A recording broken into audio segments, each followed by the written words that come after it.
우리 말라기 말씀 오늘 함께 보기를 원합니다. 3장 1절 말씀 같이 읽어보겠습니다. 말라기 3장 1절 말씀 함께 읽습니다. 3장 1절 네, 시작. 만군의 여호와가 이르노라.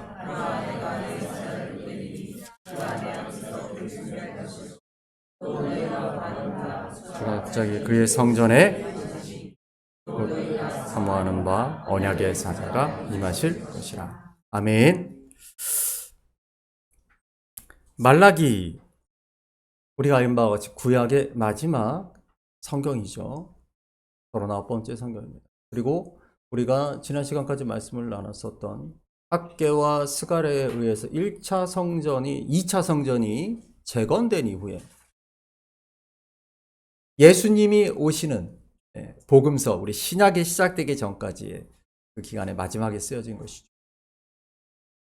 1차, 2차, 3차에 걸쳐서 포로에서 돌아온 유대 백성들이 그 성전에서 제사하면서 그들의 신앙이 회복되었지만 이후 시간이 흐르면서 다시 그들의 제사가, 그들의 신앙이 어떻게 변질되었는가를 우리는 말라기 선지자의 고발을 통해 알 수가 있어요. 특별히 우리가 말라기에 대한 말씀을 두 번째로 나누는 것이죠. 작년에도 이 말씀을 나눴는데 저희가 이 말씀 함께 나눴을 때에 특별히 오늘 우리가 3장 1절 말씀만 보았지만 1장 2장의 말씀을 보면은 하나님이 그렇게 꾸짖으십니다. 제사장들을 향해서 내 이름을 멸시하는 제사장들아 라고 그렇게 꾸짖으시면서 또한 이 유다 백성들에게도 흠이 있는 제물을 가져다가 제사를 지내는 그들을 향하여서 너희가 형식적이고 관습적인 신앙을 가졌다라고 질책하시죠. 외적인 제사 형식은 유지했지만 그 중심에 진심 어린 하나님을 향한 경외심이 없다라는 것을 하나님이 지적하시는 거죠. 더군다나 1장 13절 말씀을 우리가 지난번에 말라기 말씀 나눌 때 중점적으로 봤던 말씀이죠. 뭐라고 말합니까? 이스라엘 백성, 유대 백성들이 이 일이 얼마나 번거로운고. 그러니까 제사 지내는 것 자체가 하나님이 정하신 그 절차를 지키는 것이 너무 번거롭다라는 거. 그래서 어떻게 해요? 인간 중심적인 예배를 자꾸 드리게 되는 겁니다. 자기 중심적이고 자기 편의적 태도. 예배는 인간을 위한 것이 아닙니다. 신앙생활하고 있는 많은 그리스도인들이 잘못 생각하는 것이 예배가 내가 그 교회를 선택하고 내가 그 목사님의 설교를 선택하고 내가 그 예배의 자리에서 은혜를 받고 위로를 받고 축복을 받는다라고 착각하는데 성경이 말하는 예배는 철저하게 하나님께 드리는 것입니다. 하나님이 받으시는 것이죠. 내가 받는 게 아니고 예배는 나를 위한 것이 아니 하나님을 위한 것이라는 것이죠. 바로 그 이야기를 하고 있는 게 말라기 선지자의 지적입니다. 그러면서 오늘 이 말씀을 하시는 거지. 새로운 예배, 새로운 변화, 그것을 얘기하는데 말씀 가운데 보면 이렇게 되어 있습니다. 내가 내 사자를 보내리니 그가 내 앞에서 길을 준비할 것이요.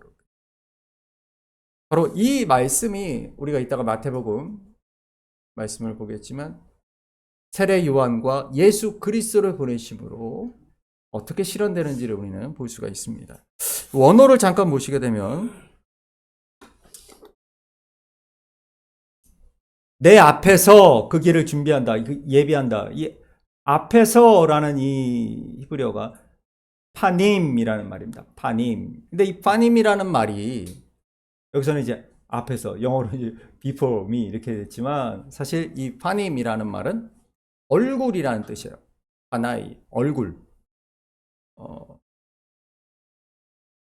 혹은 이 파님이라는 단어가 어디서 쓰면 하나님의 임재를 얘기할 때, 그러니까 이 얼굴은 하나님의 얼굴이에요.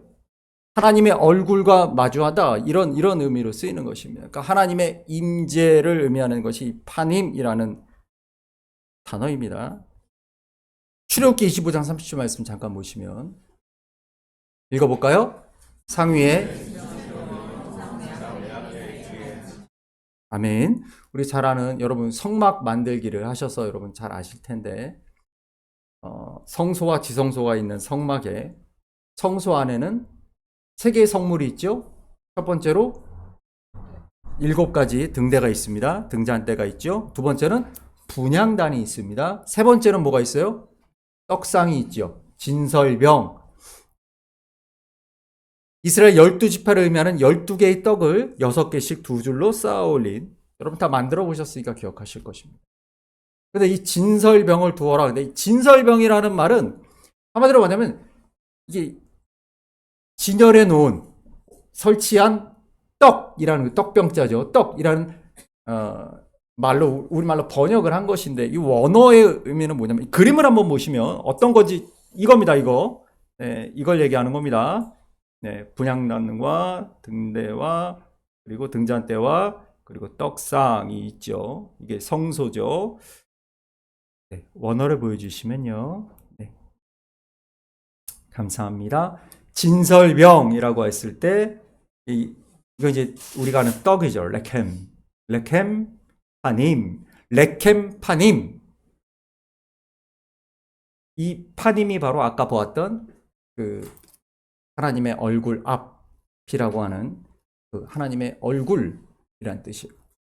그러니까 이것을 항상 그 앞에 두어라. 이스라엘 지파들을 상징하는 떡들이 항상 성소 앞에, 성소에, 그림을 잠깐 앞에 그림 한번 더 보여주십시오. 네, 이 법궤는 무엇입니까? 하나님의 임재죠.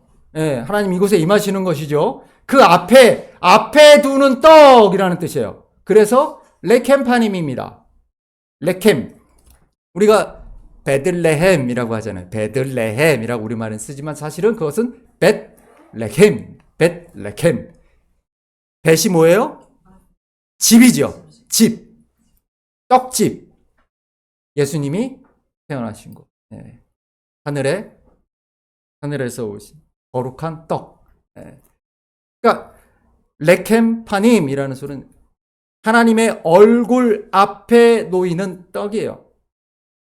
그게 뭐라고요? 그 이스라엘이다라고 말하는 것이죠. 그러니까 아까 우리가 봤던 말라기 그 앞에서라는 것, 레켐파님이라는 이 단어를 생각하면 하나님의 얼굴이라는 뜻입니다. 새로운 예배는 어떤 예배냐? 하나님의 얼굴을 구하는 예배라는 것이죠. 레위기 24장 말씀을 보면 더 분명하게 나타납니다. 24장 9절입니다. 먹을지는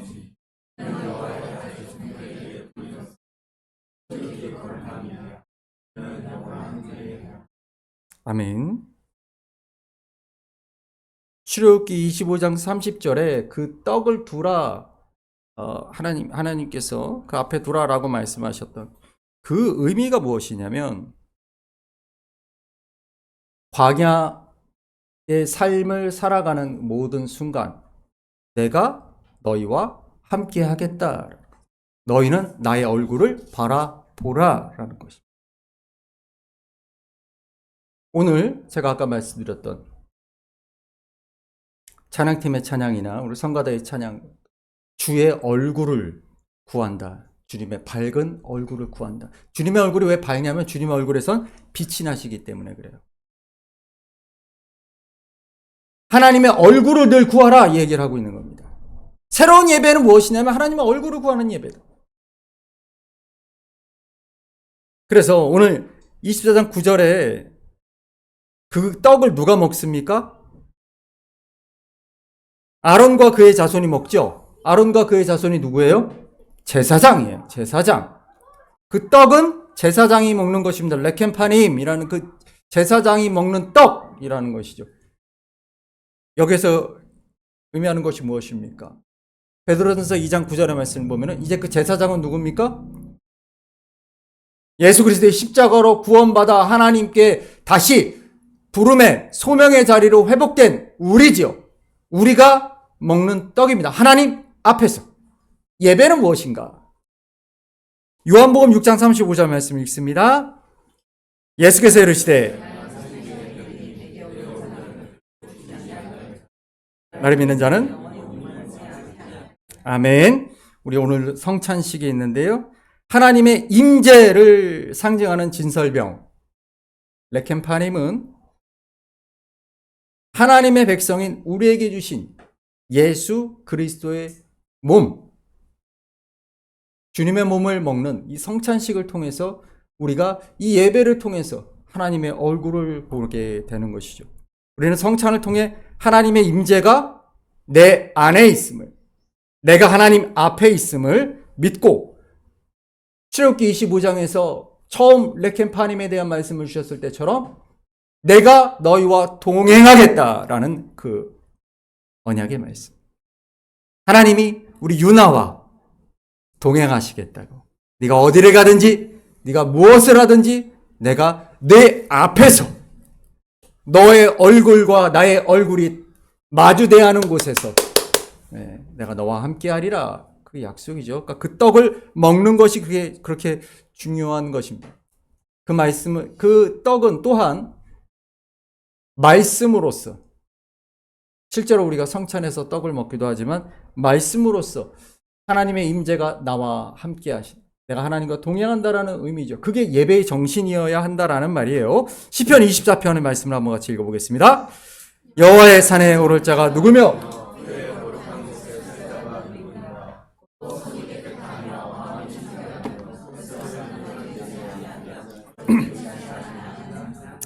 그는 여호와께 복을 받고 구원의 하나님께 의를 얻으리니 저는 족속이요 야곱의 하나님의 얼굴을 구하는 자로다. 아멘. 바로 여기서 보여주십니다. 네. 야곱의 하나님의 얼굴이라고 말하는 아까 파님이라는 단어가 여기 쓰이게 되죠. 그러니까 예배는 무엇이냐면 하나님의 얼굴을 구하는 자예요. 하나님의 얼굴을 구하고 하나님을 만나는 사람을 얘기하는, 하나님의 얼굴을 구한다는 건 뭐냐면 하나님을 만난다는 얘기예요. 예배는 무엇이다? 하나님을 만나는 것이다. 형식적으로, 습관적으로 그냥 와서 앉아있는 게 아니다라는 거예요. 하나님을 만나는 시간. 내가 하나님 앞에 있습니다. 하나님을 만나고 그분의 말씀을 듣는, 그분의 명령을 듣는 시간. 스가랴 8장 21절 말씀도 읽어볼까요? 이 성읍 주민이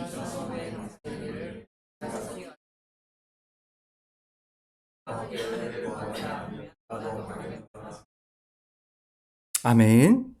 여기서 말하는 여호와를 찾는 마음, 여호와를 찾고 여호와를 구하는 것, 그것이 바로 예배의 정신이 되어야 한다라는 말씀이에요. 하나님을 찾는 것, 하나님을 구하는 것, 하나님과 만나는 것, 그것이 예배입니다. 간절히 하나님의 얼굴을 구하고 하나님을 마주 보고 하나님을 만나고. 우리 시편 105편 2절 4절 말씀 읽어보겠습니다. 그에게 노래하며 그를 찬양하며 그의 모든 기이한 일들을 말할지어다. 여호와와 그의 능력을 아멘. 하나님 앞에서 그분의 얼굴을 구하는 것.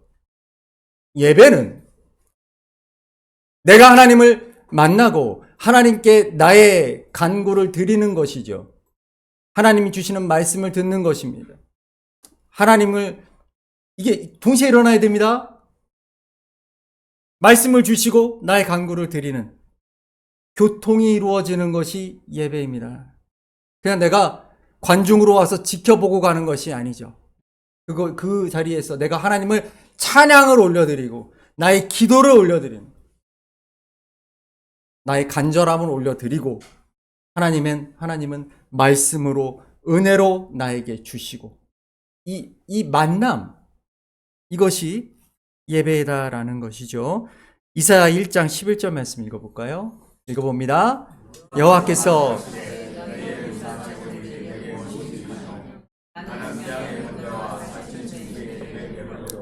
나는 수송아지나 어린 양이나 순염소의 피를 기뻐하지 아니하노라. 그 다음 10절입니다. 너희가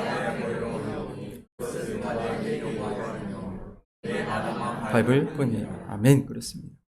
이런 모습으로. 그러니까 이 이사야 선지자가 외치던 때가 언제입니까? 이스라엘이 망하기 전이죠. 이스라엘이 망하기 전에 저렇게 예배를 드렸다가 포로로 끌려갔다가 다시 돌아와서 다시 신앙이 회복된 것 같지만 다시 우리 말라기를 보니까 또 그때로 돌아갔다는 걸 알 수 있어요. 다시 마당만 밟고 가는 거예요. 재물만 잘 드리고 가면 되는 것이다. 하나님이 우리 재물만 다 받을 것이다. 그 제가 이전에 말씀드린 적이 있습니다. 기독교는 종교가 아니다. 기독교와 타 종교의 차이가 무엇이냐? 이방 종교는 제사만 잘 드리면 신의 마음을 기쁘게 하고 달래주기 때문에 내가 어떻게 살든지 내 마음하고 상관없는 거예요. 그게 이방 종교예요. 기독교는 하나님과의 만남이다라고 말씀을 드렸잖아요. 그렇죠? 다시 말라기 때 이렇게 바뀌었다. 오늘 우리의 예배가 예배 시간에 와서 주일 성수했어 라고 말하는 것으로 끝나버리면 그건 예배가 아니다라는 거예요. 예배는 하나님과의 만남이다. 말라기 2장 2절 말씀 볼까요? 2장 2절입니다. 만군의 여호와가 이르노라 너희가 만일 듣지 아니하며 마음에 두지 아니하여 내 이름을 영화롭게 하지 아니하면 내가 너희에게 저주를 내려 너희의 복을 저주하리라. 내가 이미 저주하였나니 그것을 마음에 두지 아니하였음이니라. 3절 보라 내가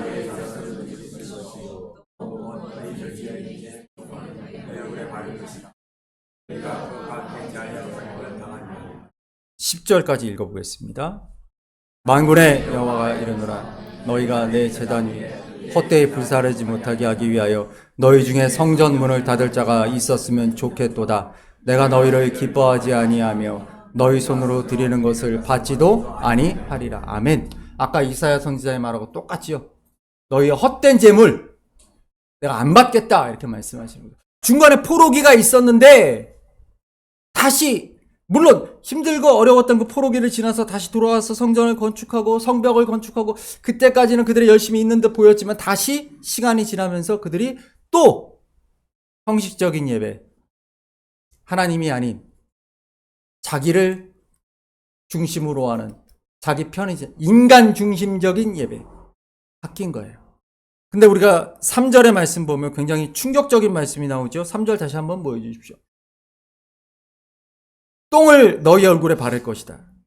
이 똥이 무슨 똥이냐? 절기 희생의 똥. 제물을 바칠 때 제물의 배를 갈라서 제물의 각을 뜨죠. 각을 뜨기 전에 제물의 배를 갈라서 그 안에 있는 내장과 똥을 다 긁어냅니다. 네, 그걸 긁어내고 바치는 거예요. 그걸 한꺼번에 바치는 게 아니고, 그러니까 그 긁어낸 건 어떻게 해요? 버리는 거예요. 근데 그것들을 니네 얼굴에다 발라가지고 그것과 함께 버리겠다. 누구에게 하시는 말씀입니까? 외형적으로, 형식적으로, 인간 중심적으로 예배하는 자들에게 말씀하시는 거죠? 그걸 어디다 버리느냐? 역대하 28장 3절 말씀 잠깐 보시면 같이 읽어볼까요? 또 흰놈의 아들 골짜기에서 분향하고 여호와께서 쫓아내신 이방 사람의 가증한 일을 본받아 그 자녀를 불사르고 이레미야 7장 말씀도 볼게요. 흰놈의 아들 골짜기에 도벳 사당을 건축하고 내 마음에 생각하지도 예레미야 7장 32절 그러므로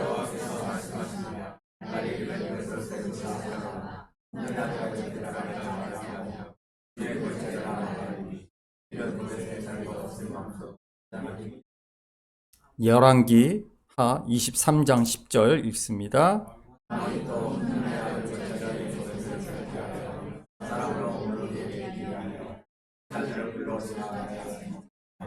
아멘. 거기까지만 읽겠습니다. 자, 제가 여기서 계속 반복됐던 장소가 있습니다. 흰놈의 아들 골짜기라는 곳이죠.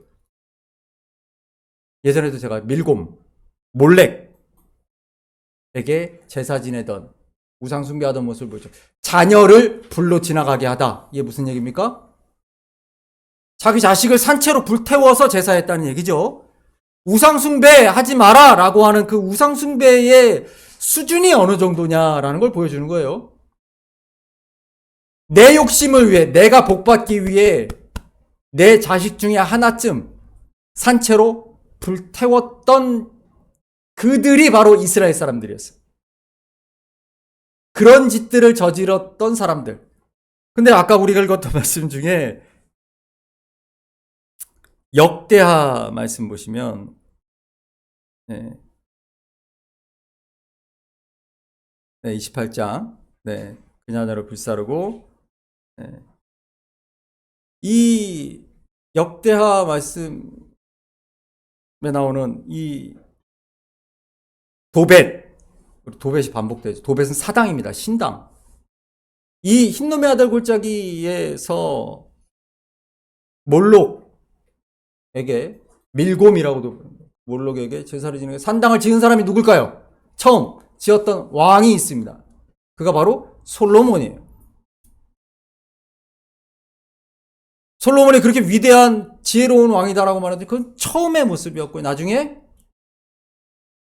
수많은 우상을 가지고 시집온 그의 1000명이나 되는 아내들이 곳곳에 사당을 짓고 우상을 만들면서 그때 자녀를 산채로 불태워 죽이는 그 사당을 만든 게 솔로몬이에요. 그런데 여러분 오늘 제가 열왕기하 23장 13절 13절 읽어볼까요? 또 예루살렘 앞 멸망산 우편에 세운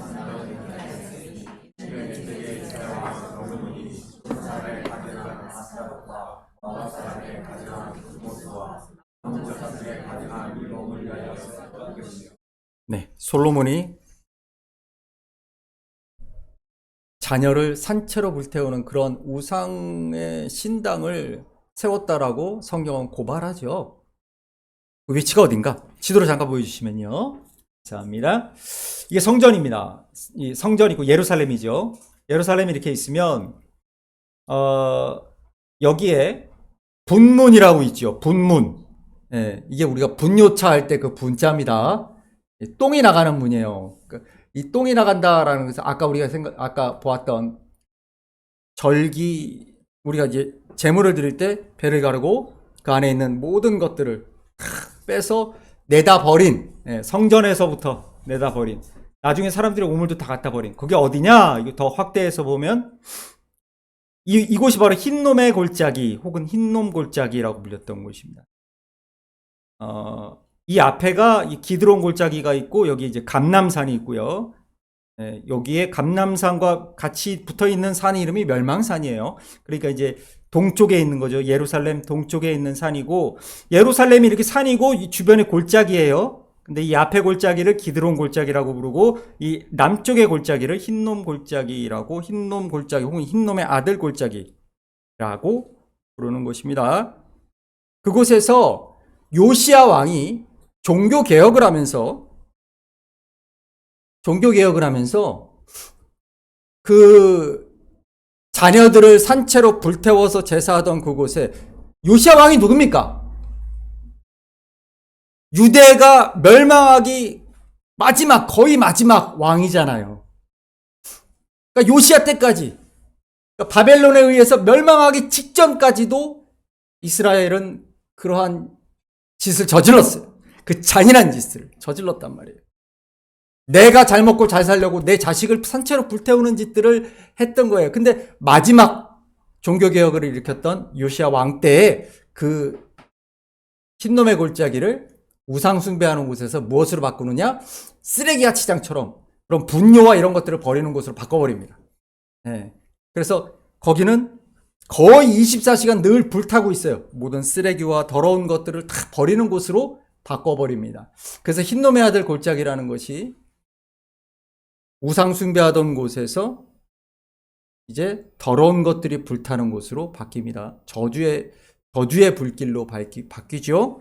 마태복음 5장 22절 말씀 잠깐 보십니다. 한번 읽어보겠습니다. 시작. 나는 너에게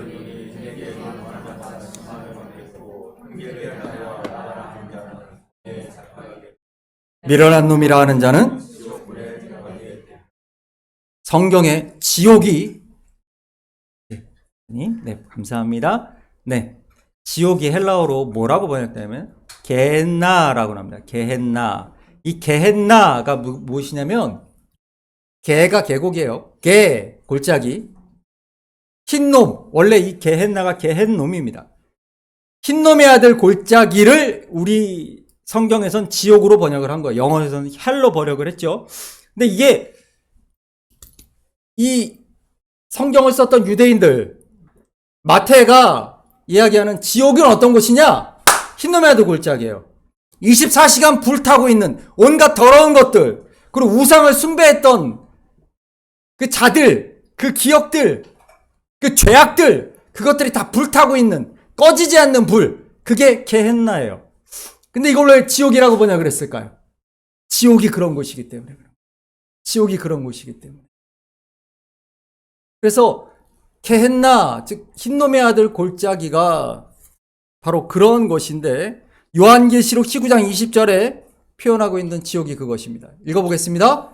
짐승이 잡히고 표적을 행하던 거짓 선지자도 함께 잡혔으니 이는 짐승의 표를 받고 그의 우상에게 경배하던 자들을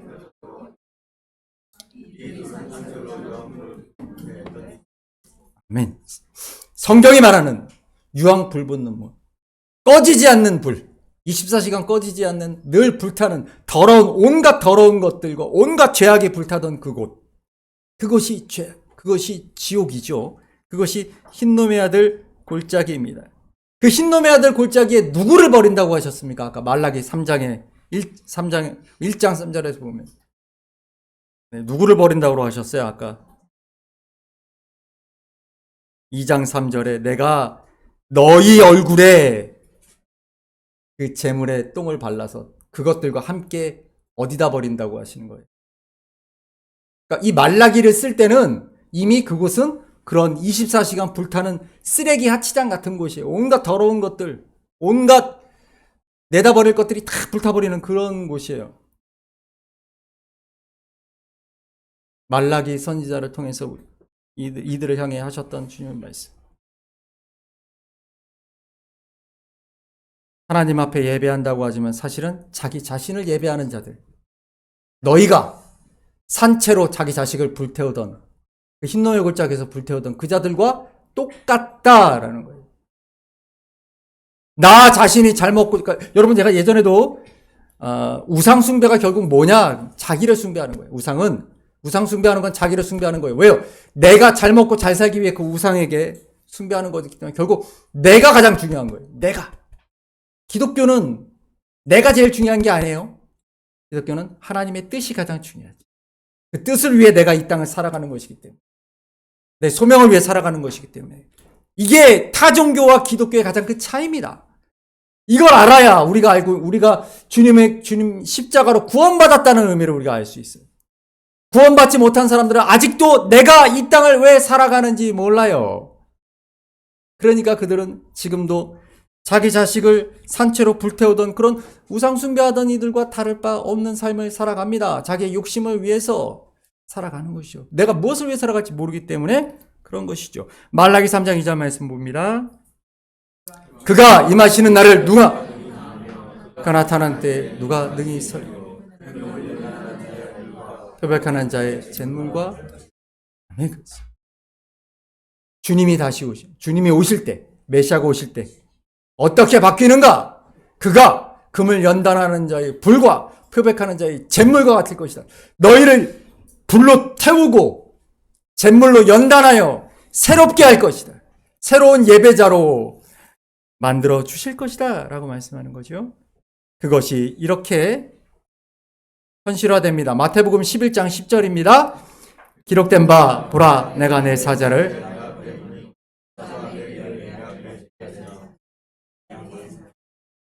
11절 내가 진실로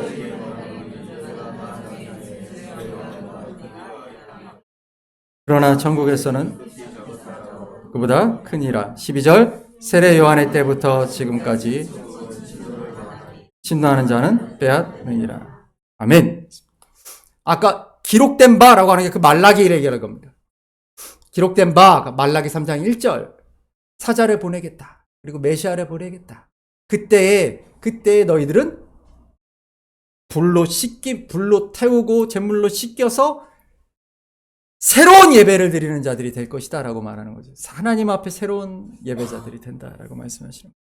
그런데 12절 보면은 세례 요한의 때부터 지금까지 천국은 침노를 당한다라고 되어 있어요.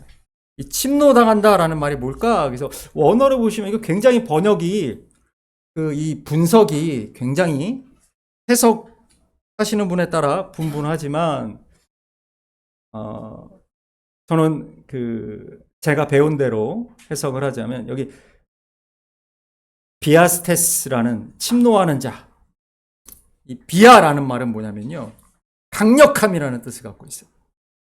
천국은 누구의 것인가? 열심을 가지고, 열정을 가지고, 온 힘을 다하여 그 천국을 갈망하는 사람, 하나님의 얼굴을 구하는 사람, 하나님의 뜻을 이 땅 가운데 실현하기를 힘쓰는 사람, 그 사람이 천국을 침노하는 사람이에요.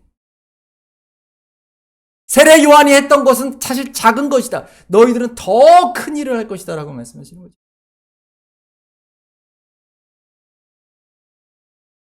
우리 예배가 형식에 갇히지 않고 주님의 불로 정결케 되고 하나님의 나라를 침노하는 그런 역동적인 신앙, 역동적인 예배가 되어야 한다는 거예요. 여러분, 예배하는 이 자리가 하나님의 나라를 침노하는, 하나님의 나라를 향해 달려나가는, 하나님의 나라를 내 것으로 취하고자 하는 그런 열심이 있어야 된단 말이죠.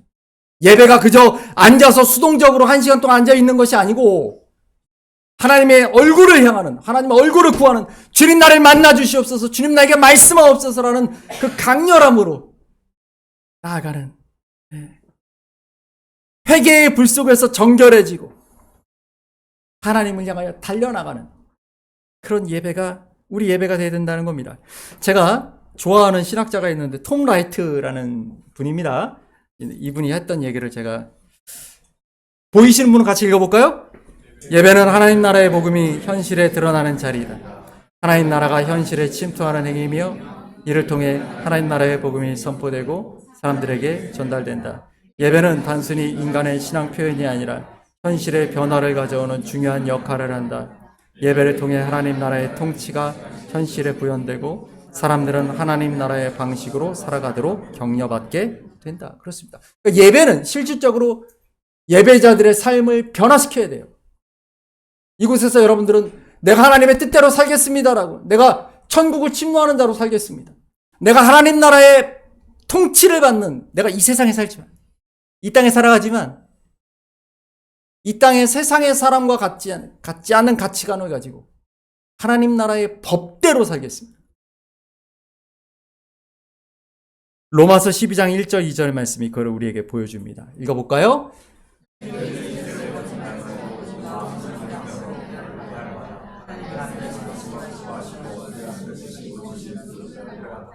그 앞에 1절이 있습니다. 1절 있습니다. 그러므로 형제들아,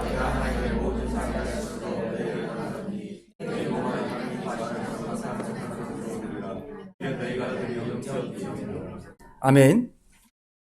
대통령 선거 때문에 후보들이 토론을 많이 하는데 서로 이제 상대 후보가 과거에 했던 말을 꼬투리 잡아서 막 이렇게 네거티브 공격을 하는데, 이제 서로 이제 그런 얘기를 할 때 그런 얘기하죠. 맥락 속에서 보셔야 됩니다. 그 얘기를 하나만 딱 떼서 보시면 왜곡하는 겁니다. 막 이렇게 후보들이 서로 다투죠. 성경이 그렇습니다. 성경이 한 구절 한 구절을 딱딱 떼서 보면 안 돼요. 맥락을 봐야 됩니다. 1절과 2절이 어떻게 연결되는지를 보셔야 돼요. 1절에서 뭐라고 말합니까? 1절에서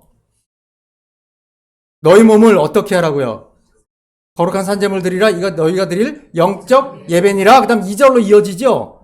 뭐라고 말합니까? 이 세대를 본받지 말고 오직 마음을 새롭게 함으로 변화를 받아 하나님의 선하시고 기뻐하시고 온전하신 뜻이 무엇인지 분별하도록 하라. 그게 너희가 드릴 영적 예배다라고 말씀하시는 거죠. 제가 예배, 요한복음 4장의 예배와 로마서 12장 예배는 다른 단어로 쓴다. 요한복음 4장 그 예배, 영과 진리로 예배하라 할 때 그 예배는 프로스퀴네오, 하나님 앞에 엎드리다.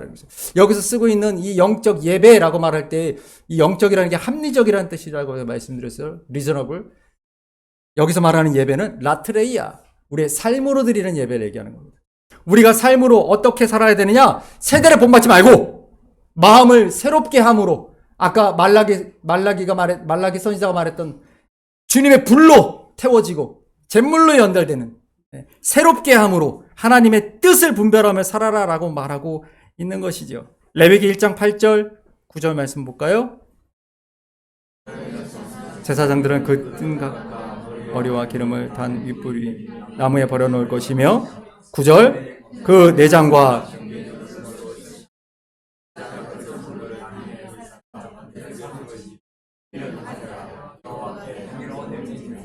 아멘. 제사를 지내는 모습이죠. 그 다음 읽어볼까요? 고린도후서 2장 15절 16절입니다.